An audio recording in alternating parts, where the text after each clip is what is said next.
Listen up here. The restaurant industry is grueling and unpredictable, just like this show, from the front of the house to the back of the house and all in between. We will turn up the heat, you turn up the volume. I'm Chef Antonio Caruana. Welcome to the Tell All Podcast, the Burnt Hands Perspective. This podcast contains explicit and potentially offensive material. You've been warned. Now buckle up, bitches. Let's go.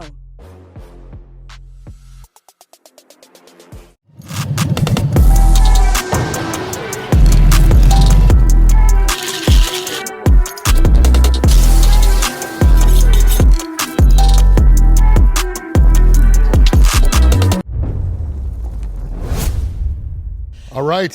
Hello, Cheers. everybody. Hello, Cheers. Kristen. Cheers on Hello. our coffee. Here we go again. Ciao, ragazzi. That's everybody out there. Guys, how are you?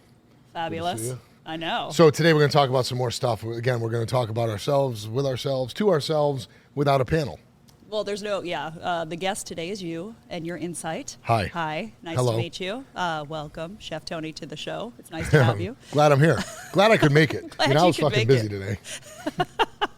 We set aside time. So you are busy. You're busy all the time. So that Always. takes us right into today's topic. Sure. So we're going to talk about kind of the cost of becoming a chef and what chefs can really expect, because it's not all glory and fame. So where do you want to start with the cost of becoming a chef? Is it something you see more of? What do you like? Well, first is the terminology of the word chef. We've already discussed that before in previous episodes, but we are in Yeah. season 3. So all those people who are just turning into this or tuning into this, Go back. go back to season 1, check it out. But until then, we'll give you a quick recap. There's a definition and a term for being a chef, and then there's everyone else's opinion of it. Okay, we all know that being a chef, if you want to be certified in chef, if you're at the ACF or anything like that, there are certification qualifications that you need to follow to become a chef. You need to run a crew of so many people for so long. You have to run you have to have so many teaching hours. You have to have so many hours of training. There are a lot of things to having the term chef as a certification. Then comes the word chef. Anyone who works in a fucking kitchen and cooks, that's a chef now. You know what I'm saying? So anyone who fucking fries anything from chicken wings, you could be the chef of a fucking sports bar. The and chef you're going of, to call yourself a chef. you could be a food truck chef. You can be the chef of a fucking social media. You can do whatever you want. Just say you're a chef. So the word chef now is just a term for somebody who simply cooks, I think. I think that's where it went. The bastardized term. The bastardized term. So let's talk about the chefs who want to be known as a chef. Yeah. Right? Well, sacrifice. Let's start with sacrifice. Because people go into this What's that? thinking it's going to be heard of fun. it. Well, you've never sacrificed Never heard of it. anything. They think it's going to be fun. I can go out and party every night. I can, do what I want. And Yeah. is that a misconception It's we've a seen more huge- recently? Well, I don't know if that's a misconception. I think that's true because that's really what's happening. I think the misconception is that they're going to do all that and then be famous. Okay. So I think that's what it is. I think people want to be everybody. It's not think I know. I fucking know. And, everybody wants to be famous. Everybody, no matter what you're Not doing. infamous. If you're a mechanic, you want to be the famous mechanic guy around town. If you're a race car driver, you want to be the one that beats out the next guy to be famous. And people can say it's for the passion, love all they want to, but you climb to the top of your love by being recognized for being in such love. Does that make sense? Yeah. So being a chef is not easy because the work that goes into it is so involved and so grueling that it just gets jaded out by people with this fantasy. Okay, and what I want to tell people is this: you're not going to fucking do it. You're not going to do it. You're not going to be the celebrity chef you want to be. You're not going to be the most recognized chef in the fucking world. You're not going to be the most recognized chef in your fucking city. You don't have the right to do that. Who makes that happen is the fucking city itself, the people in it and everything else. All you can do is work your ass off every day consistently. Okay? What people get jaded on, Kristen, is this. They look at like Grant Achatz, Thomas Keller, all these people who have huge accolades. Now, I can go on forever with these, the Michelin star chefs, the James Beard chefs. I attribute it to I'm going to use the Michael Jordan thing, okay? Michael Jordan is a phenomenal basketball player. Wayne Gretzky is amazing at hockey. So much good at it, so much better at it naturally, that it's worth the conversation over everybody else in the fucking world who plays basketball or plays hockey, right? And that goes in any industry. So they have something that Michelin chefs have, okay? Michelin chefs are masters of what they do. It's a gastro type of molecular type of cooking that they're being judged on. Now, I have people come all the time saying, are you ever going to get a Michelin star? Absolutely not. I'm not even in the same caliber of that type of cooking. I'm not in that realm at all. My style of cooking has nothing to do with that. So I don't try and go for that. I don't compare myself to that.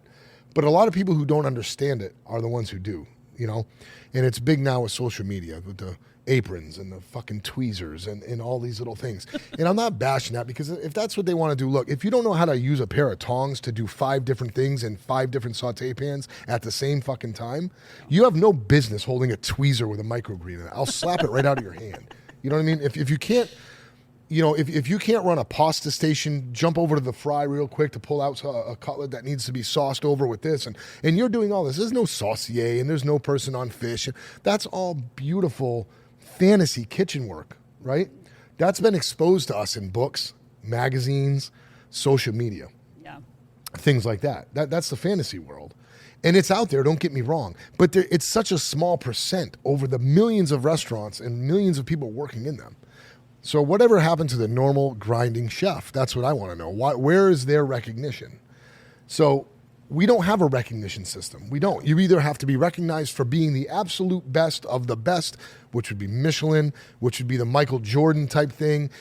But there's so many other people playing basketball in the world. And they're all good. And they're all good. Go to a park in any city and work your way up the park from recreation. You have the best guys in recreation. Go to D1, college, high school. MBA, semi-pro, European. You have people all over the world who are great, but everyone emphasizes on one because he was so good. That's the same type of thing. With the chef world. But not everybody can be that.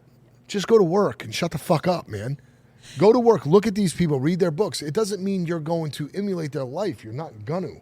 It's very hard to make a paycheck, make a living, and also convince somebody that you're so good that they're going to open up a $2 million restaurant for you so you can go use your tweezers. For you. It's not going to happen, man. I can't say it's not going to happen, but the percentage of it happening are lightning strike. Well, it's the same as your kid. Like, everybody thinks their kid's going to be the next pro whatever sport player. Like, oh, my kid's so good. My kid does. No, they're really not. They're fairly average. But the people who stand out because they are that exceptional at it, or they just have like that je ne sais quoi, like they have that thing, like whatever it is, they have a thing. And I think a lot of people have been spoiled by seeing the television shows, seeing these people make money, which technically they really didn't make money off of in the beginning. So all of that has kind of been newer, I guess, to the industry, because we really didn't have, I mean, when we were growing up, we didn't have any shows like that, like travel shows. So it's changed a lot. I've seen it change. I think that just creates a little bit of the misconception. Yeah, and what it is like you said, not everybody's going to get recognition. Not every chef is going to get famous or newsworthy or going to get recognized with awards. There's not really a lot of award systems. And here's the other problem here, folks. Let me explain this to you. Every city has an award or a contest type system. Something. Every city. Yeah. But a lot of cities, especially ours here, they all don't take it serious. Yeah. They don't take it serious. So if you have a thing where you can call in and vote, let's say the best of your city. Every city has it. The best of. A lot of chefs don't take it seriously, or they think it's a joke because it could be rigged. It could be that. It could be this. But the way I look at it is, if you're not willing to take on that challenge, you don't deserve the upper contests or the upper awards that could be coming to you. You don't deserve it. It doesn't work that way. You know what I'm saying? If you're not going to accept the fact that somebody won the best of because the city voted, well, they voted. Whether you like it or not, everybody had a category, and there's 7 people in that category, so you had 7 chances to get voted for, and you got voted on it, and you won. So it doesn't matter what the award system, whether it's by the people or by a panel or by a judging committee or by a secret shopper, it doesn't matter. You still have to win. Something. And if you're not willing to participate in the competitions at your local level, the lowest level, how are you going to hold yourself up to being celebrated or recognized at the highest level? You can't. You have to work your way up through each incremental level of competition. Whether it's a call-in vote from fucking 27 people or a blind tasting, it doesn't matter. You know what I mean? You have to be willing to understand that the people out there have the right to speak for you. And if you don't want to partake in it, then don't talk about no fucking Michelin stars and everything else. You don't even know what you're talking about. You know what I mean? We talked about this kind of in season 1 where you said, as a chef, like you're winning every night with the people who come through the door. Correct. Because it's actual physical response. People are actually taking time out of their day to drive and see you and sit down and eat and support you. And it's different than online popularity, because online popularity doesn't mean shit. You're not making any money off of those people unless you have some kind of good to sell them. So you have to be the butts and seats. And you're not getting a real loyal commitment either. No, it's fly. You're sitting on a toilet. You're sitting on the airplane. You're doing whatever you're doing. You hit like, you move on. You hit like, you move on. You hit like, you move on. It's very easy to sit on the floor in your house while your kids are playing fucking, playing games and shit, and for you to just like something. And if 1 million people like something, that doesn't mean 100 of them are coming to give you $1. No. You know what I mean? It doesn't mean anything. They don't walk through your doors. That is for any chef, regardless of awards. You can win all the awards in the world, but if you don't have people coming in your restaurant, what good are you? Exactly. I mean, it's a full package. Now, I wish there was, and I hope there is going to be at some point in time an award or a recognition. Not so much an award. More for like state, local? For just normal people. Where are the normal chefs? Or hold on. Clarify normal, because you mean just not with the like molecular gastro-infused type chef. Yeah, right. Right. Let's just talk about the restaurateurs who are out there putting out a nice product with their own twist on it, don't get me wrong, but they're following whatever happened to celebration of normal cooking, traditional cooking. Now, you take a piece of basil, you blow it down, you break it down, add nitrous oxygen to it, whatever you're going to do, you're going to foam it out, and you're going to bring it back to life, and now it's a basil foaming whatever, and that's great. Don't get me wrong, I'm not knocking that. I like that food too. I'm not knocking it. It's a very big skill. It's more of a science. It is what it is. But a lot of those people overthink their way through a Thanksgiving turkey.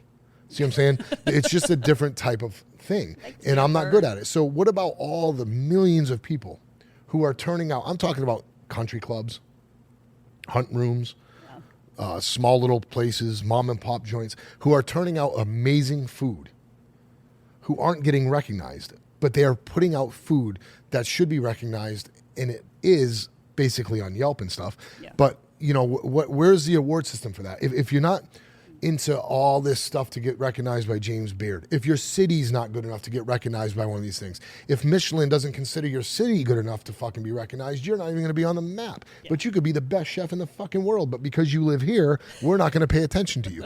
What happened to them? Where are we left? You see what I'm saying? We are only left at local. So you got to take advantage of local situations and the local people walking through your doors. I think most of the local most of them know about it. It's just going out of your way to do it, because some people get locked in, like in the kitchen, where they're not looking at expanding their brand outside of it. So you have to kind of hunt for those opportunities too. Nobody's going to come and give you those opportunities. So if you're a chef, actually go out and actively look at where you can get recognition from. And remember this: if you're a chef and you're creative and you have a good following behind you, don't get lost in that. There's a lot more to it. There's a lot more to it. If you're going to open up and you're going to leave where you're at to go open up your own restaurant, your own thing, and you want to be recognized, and don't forget your mentors. Yeah. Don't forget who brought you there. There's one thing that people ask me all the time, and that's like, how do you know when someone's ready? It's very easy for me to know when a chef is ready to conquer the next level, the next level of commitment. And that's just simply go on his fucking social media page. Go on their personal profile and see what they talk about. And you'll know if they're ready. If they're talking about all the great things they're doing, how good they do this, and their passion for cooking, and they started here and now they're fucking here. And if they did all that and still didn't mention the restaurant they're working in or the chef they're working under, they are not ready. You are not ready. You are full of shit, and you're fooling yourself. Because you honestly think in your mind you're doing all this on your own. Yeah. You're forgetting the foundation that your house is built on. And that's how I know right there and then. So if you go in there, and that probably relates to any industry, I'd imagine. That probably goes everywhere, right? Yeah. But that's what I do. I look right on their social media and see how they talk about them, how they talk about themselves. And I can tell if I have an applicant come in and they're going to be a sous chef or they're going to work under me or something like that, I just go right to their social media page and I just watch it. I don't tell them. I'm never telling them. I watch all of them. Shopper. I'm never telling you what I see. I just see if I feel you're ready to move on or not, if you're going to be my competition in the next year or two or not. And most of the time they're not, because they're not ready to accept the fact that they didn't get here alone and someone else is helping them and they have a mentor and they have someone else's style. You didn't create your style. If you worked in a place for 5 years and your plating looks the same and the food looks the same and you're just rubbing off, dude. You don't have that. You got to understand. Now, you go on that same social media page and they say, I have to give all my respect to this. My mentor taught me this. I'm so proud. I can't wait to move on. I'm ready to move on by myself. I'm so thankful for all I've learned here. Now you're talking. Now you're ready. Yeah. Now you're going to get support from me because you're right. You can't be with me forever. You can't take my style forever, and you're going to create your own style and your own palette, and you're going to move on. And we know it's an incestuous, tight-knit business, so sure. You don't want to burn your bridges by doing those kind of things. Exactly. So when somebody says they're going to move on and they've learned, and they give no credit to where they just came from for the last 3 or 4 years, that's a red flag for me, because I can still look back and tell you all the people who influenced me, and I've always said it the whole time. But it took me until I was almost 30, in my early 40s, to admit it. It's part of growth. With part age of comes aging. wisdom. Right, yeah. Like fine wine. I think that, and you are going to have to sacrifice. So like the bottom line flame, of, this discussion was burns kind of with like, desire. oh my God. You know what, that Janet Jackson? I'm That's the way love goes. This is when things go off the rails and we got to end it. We just got to end it. But yeah, I think so. Any last words on, sacrifice and just keep grinding to get that recognition? Yes. Here's the thing, man. For anyone who's stuck with it this long, just pay attention to this. You're not going to move to the next level until you realize that you have to sacrifice. You have to sacrifice your old way. You're going to leave something to gain. You're not going to be able to gain and keep everything you have. Sorry, this industry, this world typically doesn't allow that. You're going to have to sacrifice, whether it be your free time, your family sometimes. Everything comes with a sacrifice. So if you want to advance in the culinary world and move up by opening another restaurant or growing another kitchen or spreading yourself into another part of the industry, any chance or any growth you make or any move you make, you're going to have to leave something. As you succeed in a kitchen or in the restaurant industry, typically it comes monetary. Your succeeding comes, you succeed by seeing your monetary value and your growth. With that comes a new vision. And the way you used to look at life when you were working is different than now you're creating jobs for other people. You see different avenues. You don't see the same. You could be married for a multiple amount of years, and when this happens, it's happening to you and not us. So sometimes you split there. And there's a lot of things that go on where you don't see life the same way you did 10 years ago when you first got married. And now you're starting to see a whole different vision of what's out there, and that person ain't along on the same road, right?